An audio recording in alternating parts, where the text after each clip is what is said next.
Salut les rêveurs et les rêveuses!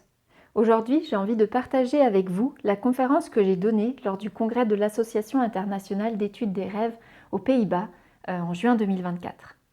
Quelques mots pour me présenter, je suis Marianne Schertenleib, j'ai 35 ans et je suis onirologue, c'est-à-dire analyste de rêves. Je suis passionnée par les rêves et leur interprétation au point que j'ai décidé d'en faire mon métier. Alors je me suis demandé comment je pourrais apporter ma contribution au congrès de l'IASD, puisque c'est comme ça que ça s'appelle en anglais. Et il se trouve que j'ai une particularité, j'ai un trouble bipolaire, c'est un trouble de l'humeur. Et mon objectif aujourd'hui, lors de cette conférence, c'est de vous montrer comment mes rêves m'éclairent sur ce trouble. Pour ça, je vais m'appuyer sur des exemples tirés de mon journal de rêve que je tiens avec assiduité depuis 2018.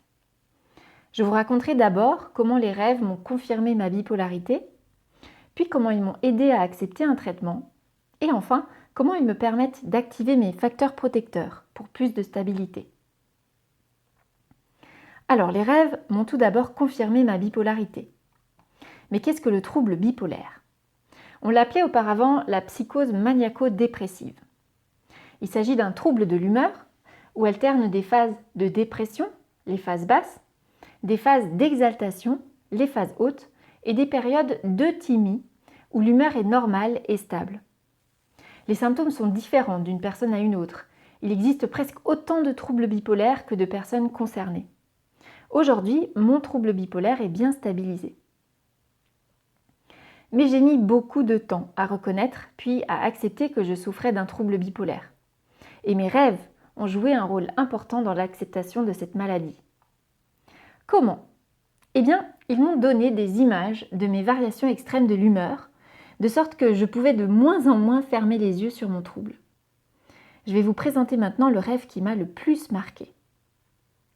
La veille de ce rêve, je réfléchissais à ce que je voulais changer dans ma vie et en moi, en vue de rencontrer un homme, pour me préparer en quelque sorte, pour ne pas reproduire de vieux schémas dans une nouvelle relation amoureuse. Et je me suis rendu compte que mes variations de l'humeur seraient sans doute difficiles à supporter pour mon futur partenaire. Et cette nuit-là, je rêve. Je regarde un circuit de petits trains. Il est en hauteur, sur des piliers. Il y a des montées, des descentes, des virages très serrés. Il est très accidenté. Les piliers se déplacent, comme s'ils marchaient, et varient en hauteur. Ils s'allongent ou raccourcissent. Les rails sont souples et tout le circuit bouge, se déplace. Cela crée de nouveaux reliefs et de nouveaux virages. Quand on est en dessous, c'est très dangereux. Un pilier ou les rails qui se baissent peuvent nous écraser. On ne peut rien construire en dessous, ni créer un jardin, ni planter des arbres, car cela risque à tout moment d'être écrasé par le circuit. Alors, pour interpréter un rêve, je ne recours jamais à un dictionnaire de symboles. Je collecte les associations personnelles du rêveur ou de la rêveuse et j'utilise le plus souvent la technique de l'interview de la psychologue américaine Gail Delaney. Alors dans cette technique, pour chaque symbole, on commence par poser 2 questions. Alors ici, pour les montagnes russes, ce serait « Qu'est-ce que c'est que des montagnes russes ?» et « Les montagnes russes, c'est comment ?» Le but, c'est d'obtenir une définition du symbole et que le rêveur ou la rêveuse caractérise ce symbole en nous en donnant sa propre vision.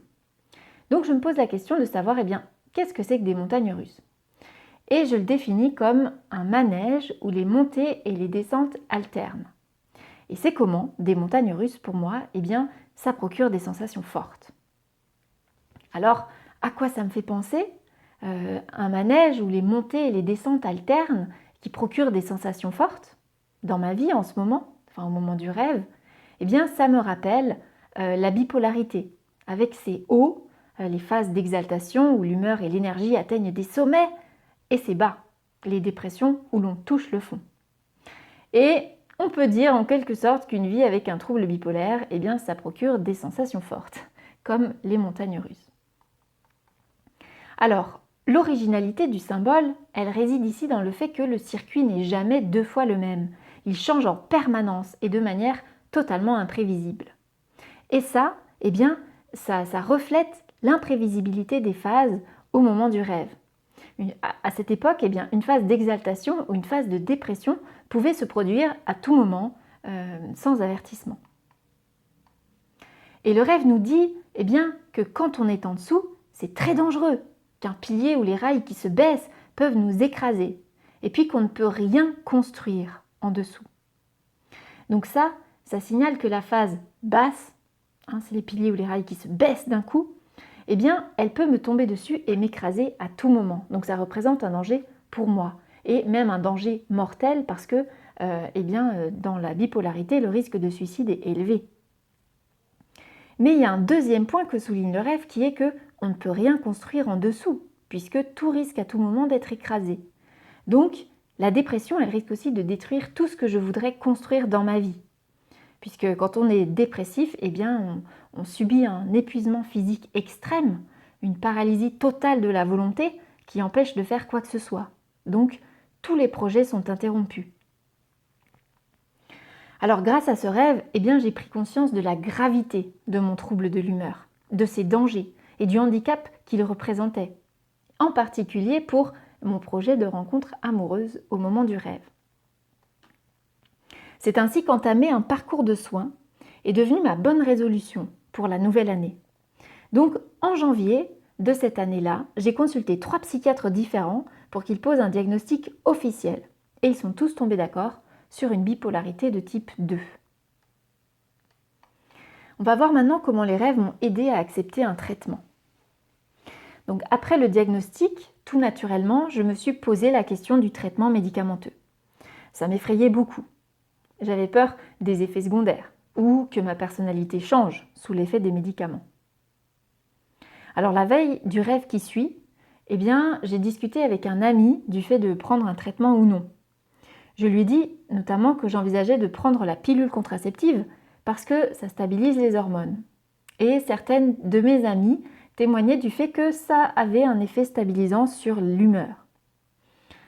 Alors, cette nuit-là, je rêve.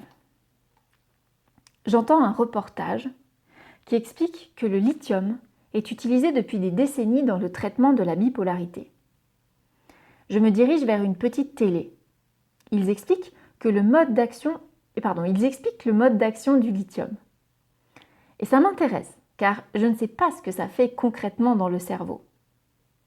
On voit le lithium dans le cerveau représenté par des petits grains dorés qui neutralisent certaines molécules toxiques en lien avec l'anxiété et le stress. Et par ailleurs, il protège d'autres molécules ou cellules du cerveau. Après, je regarde un tableau de traitements possibles, d'association de molécules, de thymorégulateurs ou régulateurs de l'humeur. Et je vois un nouveau traitement au lithium sous forme liquide. Puis, je me vois versant cette teinture de lithium dans une cuillère à café et je l'avale. Je me dis, je vais essayer. C'est comme si, après le reportage et le tableau des traitements, ça m'avait l'air d'être la meilleure chose à faire. Et ça me semblait le traitement le plus naturel. Alors je me réveille très étonnée. Pourquoi ? Parce que le lithium, c'était le médicament qui me faisait le plus peur. Et dans le rêve, c'était justement celui pour lequel j'opte. Le rêve vient faire contrepoids ici. Il m'ouvre à un autre point de vue, il me rassure. Il présente le lithium comme étant naturel. Et de fait, c'est un sel minéral que l'on retrouve dans l'eau de certaines régions. Et en plus, le rêve m'explique comment ça fonctionne. Il donne une image plausible du fonctionnement du lithium. Et moi, le fait de savoir comment ça marche, ça me rassure. Donc, le rêve cherche ici à me rassurer. Alors après ce rêve, j'ai décidé de prendre du lithium liquide, dosé de manière homéopathique, qui est en vente libre en France. Alors j'ai bien sûr demandé l'avis de mon médecin, qui m'a dit que je ne risquais rien, mais que ce ne serait pas efficace à cette dose infime. Qu'importe, j'ai décidé d'essayer. Et j'ai commencé à prendre un médicament, entre guillemets, tous les jours, ce qui représentait un pas énorme dans l'acceptation de ma maladie et d'un traitement. Et ensuite, j'ai suivi les conseils de mon médecin, qui me recommandait un autre traitement stabilisateur de l'humeur. Les rêves, ils me permettent aussi d'activer mes facteurs protecteurs. Alors les facteurs protecteurs, ça fait partie un peu du jargon médical de la psychoéducation. Qu'est-ce que c'est? Ce sont toutes les mesures et les habitudes qu'on met en place au quotidien pour favoriser la stabilité. Donc j'ai participé à un programme d'éducation thérapeutique pour apprendre toutes ces stratégies qui permettent d'atténuer les oscillations de l'humeur. Et lors de ce programme, j'ai réalisé que depuis des années, mes rêves surveillaient déjà de près ces différents facteurs protecteurs. Je vais maintenant vous raconter plusieurs rêves en lien avec ces multiples piliers de la stabilité. Le sommeil. Les horaires de sommeil réguliers sont un facteur clé pour la stabilité psychique. Si l'on a trop peu de sommeil, ça peut rapidement déclencher une phase haute ou une phase basse. Et en phase basse, j'ai tendance à trop dormir, c'est un symptôme de la dépression. Donc les rêves surveillent mon sommeil de près. J'aimerais vous partager un rêve à ce sujet. Alors c'est un rêve qui a lieu dans une phase dépressive. À ce moment-là, j'ai du mal à me lever le matin. Je n'ai envie de rien, donc je me rendors plusieurs fois. C'est une sorte de fuite dans le sommeil. Et ensuite, je m'en veux de me lever aussi tard. Alors un matin, je suis réveillée par mon réveil. J'attrape mon portable pour l'éteindre, mais je me rends compte qu'il ne sonne pas, puisque depuis quelques jours, j'avais désactivé mon réveil. C'est donc en rêve que mon alarme a sonné. Alors, ça m'a beaucoup fait rire, enfin sourire, parce que le rêve semblait trouver que je dormais trop en me réveillant comme ça. Et donc, j'ai réactivé mon réveil les jours suivants pour dormir moins longtemps. L'activité physique, elle a un rôle bénéfique sur le taux d'énergie et sur le cerveau, qui va sécréter des endorphines et de la dopamine, qu'on appelle les hormones du bonheur, et ces molécules, elles aident à lutter contre les états dépressifs. Alors au moment du rêve qui suit, je travaillais à temps partiel et je suivais une formation à l'interprétation des rêves en parallèle. Et je ressentais à ce moment-là une immense fatigue et je me posais la question de demander un arrêt maladie. Alors en rêve, je reçois un SMS avec plein d'émoticônes qui m'encouragent à faire du sport. Donc selon le rêve, la solution, ce n'était pas de me mettre en arrêt maladie, c'était tout simplement de recommencer à faire du sport. Et c'est un conseil que j'ai suivi et effectivement, petit à petit, j'ai commencé à retrouver plus d'énergie. L'alimentation. Une alimentation équilibrée, c'est un facteur clé pour la santé mentale. Et de fait, j'ai longtemps été presque végétarienne. Mais en fait, les rêves m'invitaient périodiquement à manger de la viande pour être moins fatiguée. Alors je rêvais que j'achetais du poulet ou que je mangeais du bœuf. Et j'essayais d'étudier ces rêves de manière symbolique. Mais ça ne donnait rien. Donc, je les prenais au sens propre et j'achetais de la viande. Et il se trouve que c'est bon contre l'anémie et donc contre la fatigue. Et puis, il ne faut pas oublier que les protéines, elles permettent de synthétiser les neurotransmetteurs dans le cerveau. Alors, le rythme de travail. Mes rêves surveillent que je ne me surmène pas, que je respecte le rythme qui est juste pour moi. Et voici un exemple. La veille du rêve, j'avais travaillé toute la journée jusque tard le soir et j'avais réglé des tracas administratifs. Et au moment d'aller me coucher, assez tard, j'étais tellement épuisée que mon moral a chuté d'un coup. Et cette nuit-là, je rêve que je dois me garer. Mais j'ai du mal à me garer. Je dis tout haut dans le rêve, je ne sais pas me garer. Alors dans la vraie vie, je sais bien évidemment me garer. Que signifie ce rêve alors? Donc on va reprendre notre technique de l'interview. Qu'est-ce que c'est que se garer? C'est s'arrêter quand on est en voiture. Donc on peut reformuler le rêve. Je dois m'arrêter, mais j'ai du mal à m'arrêter. Et je ne sais pas m'arrêter. Alors ça correspond au fait que la veille, j'étais tellement pleine de motivation que j'ai trop travaillé et que je n'ai pas su m'arrêter avant l'épuisement total. Ce qui a eu un impact délétère sur mon humeur. Donc là, le rêve veille au grain et il corrige le cap tout de suite. Il n'attend pas que je m'achemine jusqu'au burn-out. Les hobbies. faire des choses qu'on aime dans son quotidien, ça promeut l'équilibre de l'humeur. Et il y a comme ça certaines activités qui aident à se calmer quand je suis en phase haute ou qui évitent de tomber en dépression en réactivant le circuit du plaisir dans le cerveau. Et j'aimerais vous partager maintenant un rêve qui me félicite d'avoir commencé une nouvelle activité. Donc c'était pendant le mois du diagnostic de ma bipolarité. Et l'avant-veille du rêve, j'avais été à mon premier cours de dessin. J'avais aussi été chez la kiné pour des problèmes de genoux. Et lors de la séance, on avait ri avec la kiné parce qu'on voyait bouger mes orteils à travers mes baskets dans les postures d'équilibre. Donc lors de cette séance, j'ai pris conscience que les orteils jouaient un rôle clé dans le maintien de l'équilibre. Et je rêve. Dans le rêve, je regarde mon pied. Je vois une petite boule de chair qui pousse à côté de mon petit orteil. Elle devient un 6e orteil. Trop bizarre! Je suis étonnée. Alors, la veille, j'avais appris d'expérience que l'orteil, c'était une partie du pied qui jouait un rôle important dans le maintien de l'équilibre. Donc le fait qu'un nouvel orteil pousse sur mon pied, ça représente le fait qu'un nouveau moyen de garder l'équilibre pousse dans ma vie, que je suis en train de le développer pour préserver ma stabilité. Alors j'énumère mes facteurs protecteurs jusque-là. Ça représenterait les 5 orteils du début, le sommeil, l'alimentation, le sport, les amis, un rythme de travail adapté. Alors qu'est-ce que ce serait que ce 6e orteil? Qu'est-ce que je viens de rajouter dans ma vie? Eh bien le dessin. C'est ça, le 6e pilier de ma stabilité que j'ai ajouté.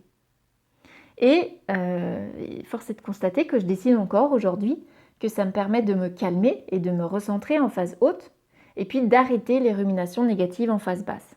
Donc ça joue un rôle très important pour ma stabilité. Alors on va terminer par voir que les rêves m'alertent quand une phase haute débute. C'est très pratique parce que les phases hautes sont beaucoup plus difficiles à repérer que les phases dépressives. On se sent bien, très bien. Et il est difficile de se rendre compte qu'on va beaucoup trop bien en fait. Et dans ces cas-là, ce sont mes rêves qui sonnent l'alarme. Alors voyons à quoi ressemble l'un de ces rêves. Alors la veille du rêve, j'avais beaucoup travaillé à ma prochaine conférence parce que je me sentais ultra créative et j'étais pleine de motivation. Donc ça c'est une caractéristique de la phase haute. Et puis j'avais aussi rencontré un homme qui me semblait très sympathique et j'avais envie d'aller plus loin, peut-être même de coucher avec lui. Il faut savoir que dans mon cas, dans les phases hautes, la libido est haute aussi. Alors une amie m'avait parlé de son projet d'ouvrir un café et je m'étais dit « Ah, génial, je pourrais être la serveuse !» Donc le fait de commencer plein de projets en même temps, c'est une caractéristique de mes phases hautes. Et enfin, je me suis sentie en extase culinaire en mangeant le plat que j'avais cuisiné pour le dîner. Donc en phase haute, les perceptions sensorielles sont décuplées.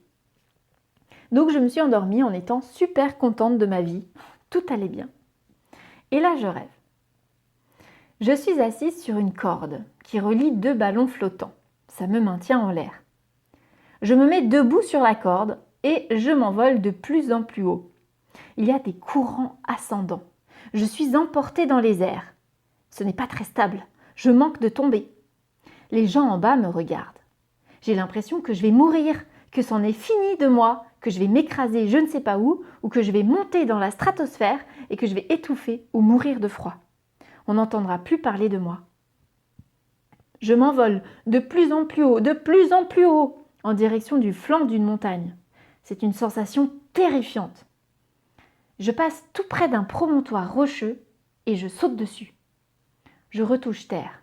Je suis soulagée. J'ai l'impression de revivre parce que je ne vais pas mourir. Alors, à quoi est-ce que cela me fait penser, le fait de monter de plus en plus haut?